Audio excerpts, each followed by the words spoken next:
আপনি আর আমি যদি সারা দুনিয়ার মালিকও হই না, সারাটা দুনিয়ার একক যদি কেউ মালিক হয়, তো আল্লাহ বলে তুমি একটা মশার টানার সমান মালিক হও না। মশা, আমি হাদিস দিতেছি, আমি যদি হাদিস বলি তাহলে গাজীপুরের ওলামা আমাকে ধরতে পারবে। আল্লাহ বলে লাউ কানাতিদ দুনিয়া ইনদাল্লাহি তাদিলু জানাহা বাউদা। মিশকাত শরীফে হাদিস আছে, সমগ্র দুনিয়া তার সমগ্র সম্পদের সাথে মশার ডানার সমান যদি আল্লাহর কাছে দাম হতো, তো আল্লাহ বলে মা সাকা কাফিরান শুরবাতা মা, কোন বেদিনকে, খোদাদ্রোহীকে, আল্লাহদ্রোহীকে আমি এক ঢোক পানি পান করতে দিতাম না, না, না, না। সমগ্র দুনিয়ার মালিক হইল, আপনি একটা মশার টানার সমান মালিক হন আল্লাহর দৃষ্টিতে, আল্লাহর কুদরতি দৃষ্টিতে, আল্লাহর কাছে, আল্লাহর থিওরিতে।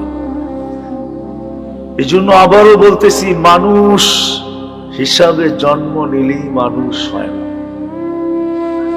আল্লাহর কাছে, দুনিয়াতে না। দুনিয়া নিয়ে আমাদের কোনো আলোচনা নাই, বিশেষ করে আমার নাই। আমি দুনিয়া নিয়ে আলোচনা করতে চাই না, আমি আপনাদেরকে বুঝাইতে চেয়েছি আল্লাহর কাছে। আল্লাহর কাছে মানুষ হওয়া ব্যতীত দামি হওয়া যাবে না। যে মানুষ হবে আল্লাহর কাছে সে দামি, চাই ফকির হোক, ফকির কি হোক, কি ফকির। অনেকদিন পরে মনে উঠলো, আবার বলতেছি, এই বর্ষার দিনেই নাকি ভিক্ষুক হাইটা যেতেছিল, বর্ষার দিনে ভিক্ষুক হাইটা যেতেছিল, আর এক যুবক আর যুবতী সামনের থেকে আসতেছিল। ক্রস করতে যায়া ভিক্ষুকের পায়ের কাদা যুবতীর গায়ে লেগে গেছে। যুবক সইতে পারে না, কেন ওই যুবতী এই যুবকের প্রেমিক ছিল, প্রেমিকা ছিল, সইতে পারে না। ভিক্ষুকের বিরুদ্ধ গালে থাপ্পড় বসায় দিয়েছে। ভিক্ষুক কোনো প্রতিবাদও করে নাই, প্রতিরোধও করে নাই, প্রতিবাদ করে নাই, আমাকে কেন থাপ্পড় দিলাম। কাঁচা রাস্তা, বর্ষার দিন, লাগতেই তো পারে কাদা, ঠিক না? কোনো প্রতিবাদ করে নাই, শুধু উপরে তাকায় ঠোঁট নাড়ায় দিছে। ঠোঁট, মাছ যেরকম পানির উপরে উঠে ঠোঁট নাড়ায় না, ভিক্ষুক এরকম ঠোঁট নাড়ায় দিছে। ইমাম গাজালি লেখা ফেলছে, ভিক্ষুক কি বলছে? ভিক্ষুক বলছে লা তারা কাল ওয়ুন, তোমাকে তো চোখে দেখা যায় না, তারা কুল্লা শাই, তুমি তো সব দেখো, ফালা তারা মা বি, তুমি দেখলে না আমার সাথে এখন কি ঘটে গেল। এতটুক শব্দ বলতে দেরি, যুবক মরতে দেরি মানে, ওইখানে পড়ছে আর ওইখানে মরছে, পুরো মহল্লা একত্রিত হয়ে গেছে। এটা কি করলা? তো ভিক্ষুক মুস্কি মুস্কি হাসতেছিল। তো সবাই বলল অঘটনও ঘটাইলা, এদিকে এদিকে এদিকে অঘটনও ঘটাইলা, আর মুস্কি মুস্কি হাসো। তো ভিক্ষুক বলতেছে প্রেমের খেলা হয়ে গেছে, প্রেমের খেলা। বলছে এখানে আবার প্রেম আসলো কোত্থেকা? ওর প্রেমিকার গায়ে আমার পায়ের কাদা লাগছে, ও সইতে পারে না। আমার মতো ভিক্ষুক, আমার মতো বৃদ্ধ, আমার মতো জীর্ণ, আমার মতো শীর্ণ, আমার মতো দুর্বলের গালে যৌবনী শক্তি দিয়া থাপ্পড় বসায় দিছে। আমাকেও একজন ভালোবাসে, আমাকেও একজন ভালোবাসে, উনিও সইতে পারে না। ওই যুবক যেরকম সইতে পারে না, প্রেমিকার গায়ে ভিক্ষুকের কাদা, এটা সয় কি করে? যুবক যেরকম সইতে পারে নাই, আমাকে যে ভালোবাসে উনিও সইতে পারে নাই। ও তো থাপ্পড় দিয়া ক্ষান্ত হয়ে গেছে, আর আমাকে যিনি ভালোবাসে উনি জান নিয়ে নিছে। এটার নাম ওই প্রেমের খেলা। আল্লাহ ভিক্ষুক দেখে না, আল্লাহ দেখে কে মানুষ। যুবক ভালো মতে বোঝো, নাইলে বড় পস্তাইতে হবে। আমি একটু আগে হাদিসের আলম হাদিস দিয়া বুঝাইলাম, সমগ্র দুনিয়ার মালিকও যদি হয়ে যাও, শুধু গাজীপুরের না, শুধু বাংলাদেশের না, পুরাটা দুনিয়ারও যদি কেউ একক মালিক হয়, তো আল্লাহ কসম খায়া বলতেছে তুই একটা মশার টানার মালিক। মশার টানা সত্য, এটাই জান্নাতের তুলনায় এটা মশার টানার সমান না। ফাতেমা রাদিয়াল্লাহু তাআলা আনহা জিজ্ঞাসা করছিলেন আম্মা জান খাদিজাতুল কুবরা রাদিয়াল্লাহু তাআলা আনহা মারা যাওয়ার পরে, যে আব্বা আমার কথা মনে ওঠে, আম্মা কেমন আছে? আল্লাহর রাসূল বলছিল তোর আম্মাকে যে আল্লাহ জান্নাতে টিস্যু দিছে হাত মোছার জন্য, এটা সমগ্র দুনিয়া এবং সমগ্র সম্পদের চেয়েও দামি, শুধু টিস্যুটা। আরেকটা শুনবেন, লামাউযাউ শাওতিন ফিল জান্নাহ। হ্যাঁ, আমাদের দেশে ঘোড়া নাই তো, এই জন্য চাবুকও নাই। ঘোড়া চালানোর জন্য চাবুক লাগে, চাবুক। ওই চাবুকটা জমিনে রাখলে যতটুকু জায়গা নেয়, আল্লাহ রসুল বলছে এতটুক জান্নাতের জায়গা এই সমগ্র দুনিয়া এবং তার সমগ্র সম্পদ দিয়েও কিনা সম্ভব না। অথচ মানুষ হইলে আপনাকে আমাকে আল্লাহ কিনবে। গাজীপুরের মানুষ কি পায়া হারায় গেলাম, রাগ হয়ে যাবেন বলবো? শুধু একটা চাকরি পেয়ে হারায় গেলাম, ছোট ছোট দুইটা কামরা পেয়ে হারায় গেলাম।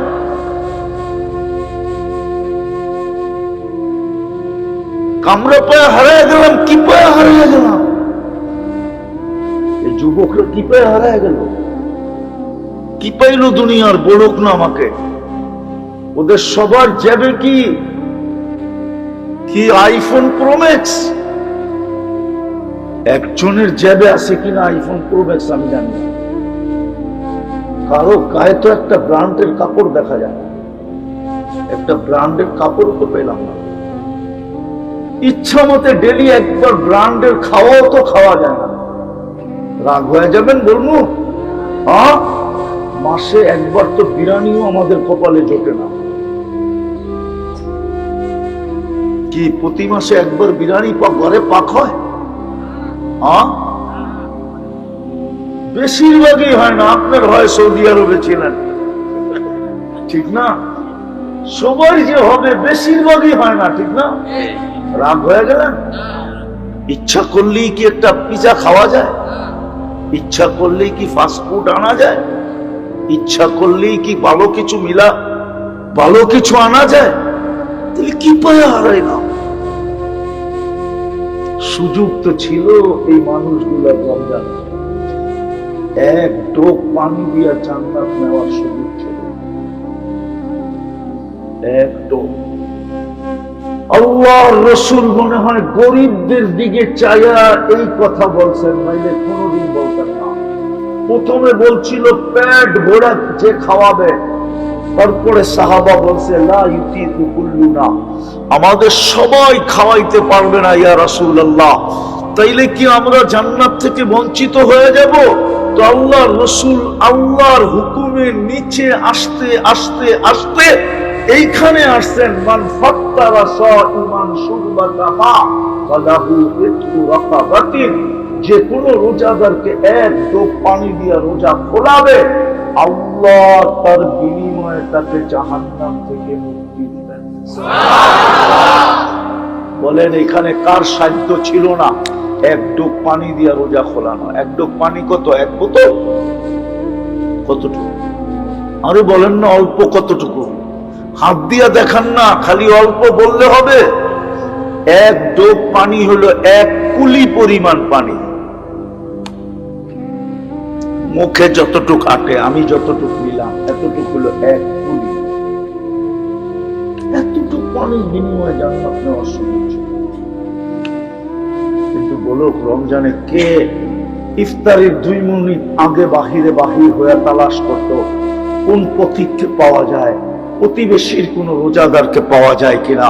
ওর পায়ে ধরে হইলেও বলতো, একদিন হইলেও তুই আমার এই এক ঢোক পানিটা দিয়া রোজা খোল, আমি জান্নাতটা নিজের নামে লেখাই।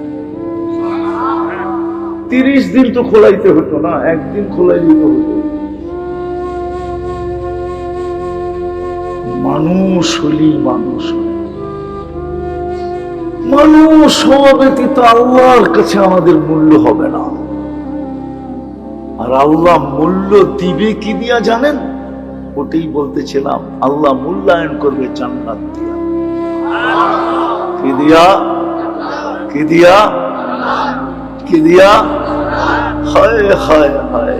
এই জন্যই তো কোরআন প্রশংসা করছে, ফালিয়াতানাফাসিল মুতানাফিসুন। কোরআন বলতেছে তোমরাই যোগ্য, সারাদিন জান্নাতের জন্য দৌড়াইতেছে।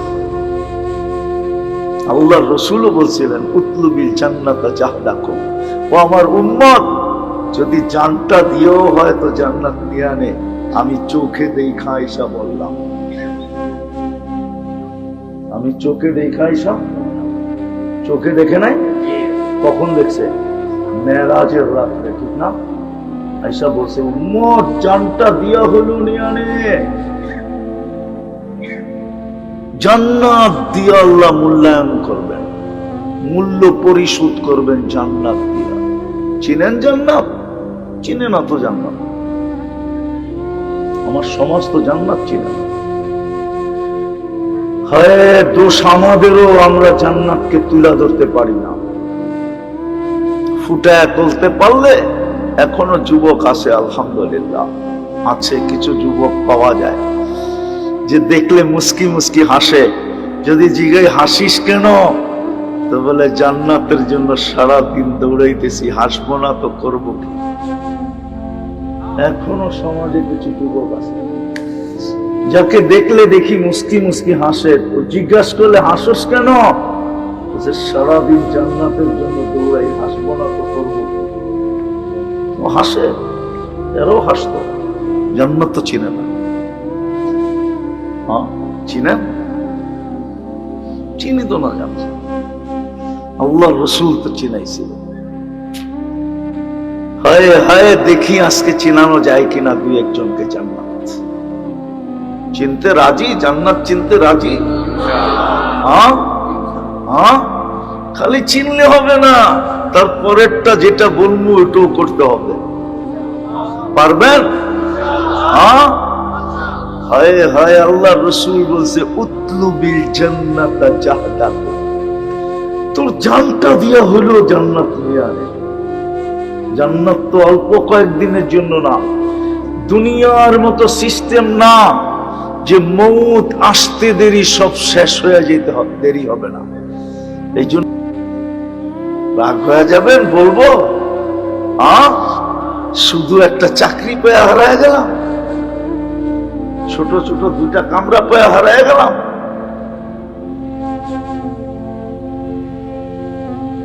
কামরা পেয়ে হারায় গেলাম, কি পেয়ে হারায় গেলাম? এই যুবকরা কি পেয়ে হারায় গেল? কি পাইল দুনিয়ার? বলুক না আমাকে। ওদের সবার যাবে কি কি আইফোন প্রো ম্যাক্স? একজনের জ্যাবে আছে কিনা আইফোন প্রো ম্যাক্স আমি জানি না। কারো গায়ে তো একটা ব্র্যান্ডের কাপড় দেখা যায়, একটা ব্র্যান্ডের কাপড় তো পেলাম না। ইচ্ছা মতে ডেলি একবার ব্র্যান্ডের খাওয়াও তো খাওয়া যায় না। রাগ হয়ে যাবেন বলবো, মাসে একবার তো বিরিয়ানিও আমাদের কপালে জোটে না। কি প্রতি মাসে একবার বিরিয়ানি ঘরে পাক হয়? বেশিরভাগই হয় না, আপনার হয় সৌদি আরবে ছিলেন, ঠিক না? সবার যে হবে বেশিরভাগই হয় না, ঠিক না? রাগ হয়ে গেলেন? ইচ্ছা করলেই কি একটা পিজা খাওয়া যায়? ইচ্ছা করলেই কি ফাস্টফুড আনা যায়? ইচ্ছা করলেই কি ভালো কিছু ভালো কিছু আনা যায়? তাহলে কি পায়ে হারাইলাম? সুযোগ তো ছিল এই মানুষগুলোর রমজানে, এক ঢোক পানি দিয়া জান্নাত নেওয়ার সুযোগ ছিল, এক ঢোক। আল্লাহর রাসূল মনে হয় গরিবদের দিকে চাইয়া এই কথা বলছেন, নাইলে কোনোদিন বলতেন না। প্রথমে বলছিল পেট ভরা যে খাওয়াবে, তারপরে সাহাবা বলছে লা ইউতিকু কুল্লুনা, আমাদের সবাই খাওয়াইতে পারবে না ইয়া রাসূলুল্লাহ, তাইলে কি আমরা জান্নাত থেকে বঞ্চিত হয়ে যাব? তো আল্লাহর রাসূল আল্লাহর হুকুমের নিচে আসতে আসতে আসতে এইখানে আসছেন, মান ফাত্তারা সাইমান শুরবাতাহা ফালাহু ইতকু রাকাবাতিন, যে কোনো রোজাদারকে এক ঢোক পানি দিয়া রোজা খোলাবে, আল্লাহ তার বিনিময়ে তাকে জাহান্নাম থেকে মুক্তি দিবেন। বলেন এখানে কার সাধ্য ছিল না এক ঢোক পানি দিয়া রোজা খোলানো? এক ঢোক পানি কত? এক বোতল? কতটুকু? আরো বলেন না অল্প কতটুকু? হাত দিয়া দেখান না, খালি অল্প বললে হবে? এক ঢোক পানি হলো এক কুলি পরিমাণ পানি। মুখে যতটুক আটে, আমি যতটুক নিলাম, এতটুক হলো এক কুলি। এতটুক পানির বিনিময়ে জান্নাত নেওয়ার সুযোগ ছিল। কিন্তু বলো রমজানে কে ইফতারের 2 মিনিট আগে বাহিরে বাহির হয়ে তালাশ করত কোন পথিককে পাওয়া যায়, প্রতিবেশীর কোন রোজাদারকে পাওয়া যায় কিনা, ওর পায়ে ধরে হইলেও বলতো একদিন হইলেও তুই আমার এই এক ঢোক পানিটা দিয়ে রোজা খোল, আমি জান্নাতটা নিজের নামে লেখা। 30 দিন তো খোলাইতে হতো না, একদিন খোলাই দিতে হতো। মানুষ হইলেই মানুষ, মানুষ হওয়া ব্যতীত আল্লাহর কাছে আমাদের মূল্য হবে না।